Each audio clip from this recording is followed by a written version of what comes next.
Let's bring in NBA champion Danny Green. The Heat had to beat the Bulls in a win-or-go-home play-in game just to make the postseason. Now they're 2 wins away from a return to the NBA Finals led by Jimmy Butler.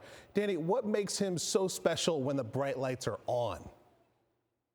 I mean, he's special at any moment, not just when the bright lights are on, but I think he turns it up a notch when the lights do come on. And I think the story of the postseason is don't poke the bear. He was kind of dormant for most of the game until, Grant Williams started poking at him a little bit.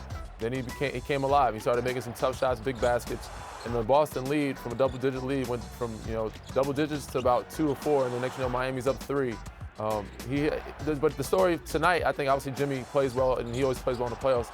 I think his supporting cast, Bam Adebayo, who I wouldn't call a supporting cast, but Caleb Martin, unbelievable game. And, he pretty much kept them in the game most of the game when they were down in those stretches in the third and fourth quarter. Speaking of Caleb Martin, here he is with our Coley Harvey. Caleb, you went undrafted. You're in your second playoffs. You're playing arguably the best ball of your career right now. How were you able to have such an impact on this game? I just come in, I'm just confident right now. You see the level of talent on my team, regardless if they drafted or not. A guy like Jimmy is playing like one of the best players in the league right now, obviously, and man, he just instills a lot of confidence, man, and we just got great chemistry on this team. It seemed like Jimmy was really coming through down the stretch for you guys. What kind of lift does it give the rest of you all when you see him perform the way he did in winning time? Man, it's easy, man. As you can see down the stretch, he draws so much attention. Guys like us, man, we wide open, so we just want to make sure we come in and do our job and knock down open shots. It felt to the rest of us like this was a pretty intense game, a little scrappier than the other night. How did it feel to you all, and what led to some of that? I mean, we expected that. I mean, they're a great team, man, and physical team, and they knew, coming off us winning the first game in their home place, they're gonna come out like that. So we expected that, but that's just right up our alley. So. You guys up 2-0 now in the series, going home to Miami. How do you avoid being overconfident and trying to finish the job here? The job's not done. I mean, we got 2 more to go, and they're gonna come back playing even harder, especially on the home court. We got 2 on their court. They're gonna try to come back and do the same. So we just gotta be ready.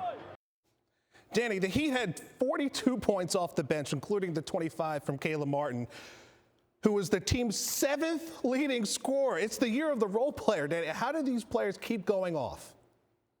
As you could hear from him, the big word was confidence. The key for them is Jimmy's building confidence, not just in himself, but the guys around him.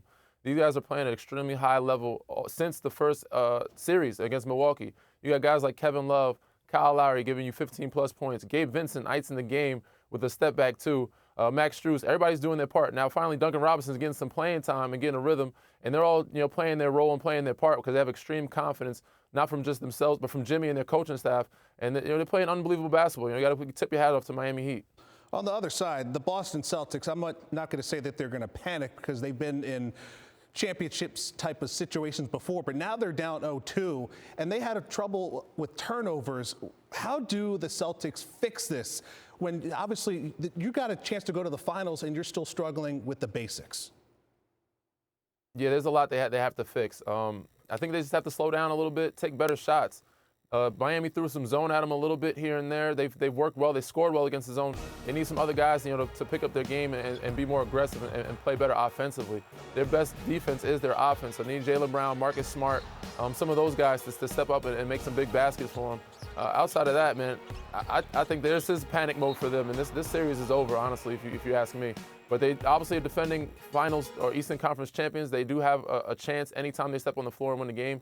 But when you go down 0-2 and you're your home floor and going back to Miami, it's going to be tough to come out of there winning both those games.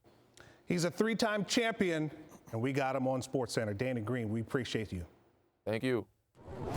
Jimmy Butler might be a champion soon enough here, Max. Final 10-18 of Game 2. It was all dominated by the Heat. They outscored the C's actually in the quarter 36-22, but here's the final 10-18. Advantages across the board. They have a 2-0 series lead. They're going to Miami, as Coley said, for Game 3. That'll be Sunday night. Thank you for watching ESPN on YouTube. For live streaming sports and premium content, subscribe to ESPN+.